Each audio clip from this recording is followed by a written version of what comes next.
Parul university के placements का कोई रिप्लेसमेंट नहीं, इसलिए टॉप कंपनीज की फर्स्ट चॉइस। आप तो समझ ही गए होंगे। Join Parul university, Vadodara, Gujarat.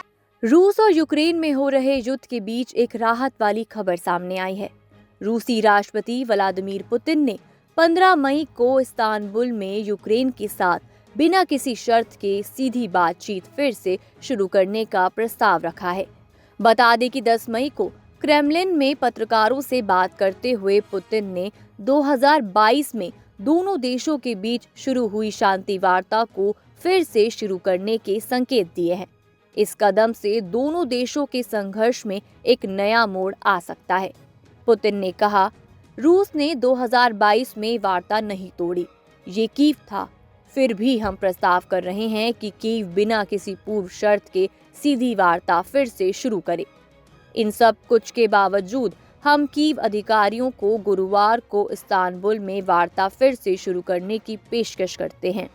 उन्होंने कहा, मैं आपको याद दिला दूं कि इन वार्ताओं के परिणाम स्वरूप एक संयुक्त मुसादा दस्तावेज तैयार किया गया था और कीव वार्ता समूह के प्रमुख द्वारा इस पर हस्ताक्षर भी किए गए थे, लेकिन पश्चिम के आग्रह पर इसे कूड़ेदान में फेंक दिया गया। रूसी राष्ट्रपति ने आगे कहा, रूस ने बार बार युद्ध विराम की पहल की है।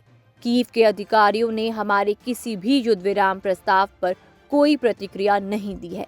घोषित युद्ध विराम के 3 दिनों के दौरान कीव ने रूसी सीमा पर हमला करने के 5 प्रयास भी किए हैं।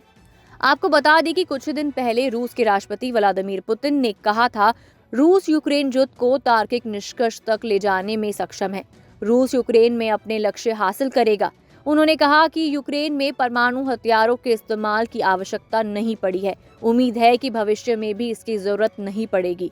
एक कार्यक्रम में जब पुतिन से पत्रकार ने यूक्रेन युद्ध से परमाणु हमले के खतरे के बारे में पूछा तो उन्होंने कहा, वो हमें भड़काना चाहते थे ताकि हम गलतियां करें। उम्मीद है कि उसकी जरूरत नहीं पड़ेगी। जानकारी के मुताबिक पुतिन ने फरवरी 2022 में यूक्रेन पर सैन्य कार्यवाही का आदेश दिया था, जिससे द्वितीय विश्व युद्ध के बाद यूरोप में सबसे बड़ा जमीनी संघर्ष शुरू हो गया। इस युद्ध में लाखों सैनिक मारे गए। अब वही खबर आ रही है रूस और यूक्रेन के बीच युद्ध विराम की। क्या दोनों देशों के बीच शांति वार्ता होगी? क्या दोनों देश एक फैसले पर आएंगे? आपको क्या लगता है? हमें कमेंट सेक्शन में जरूर बताएं।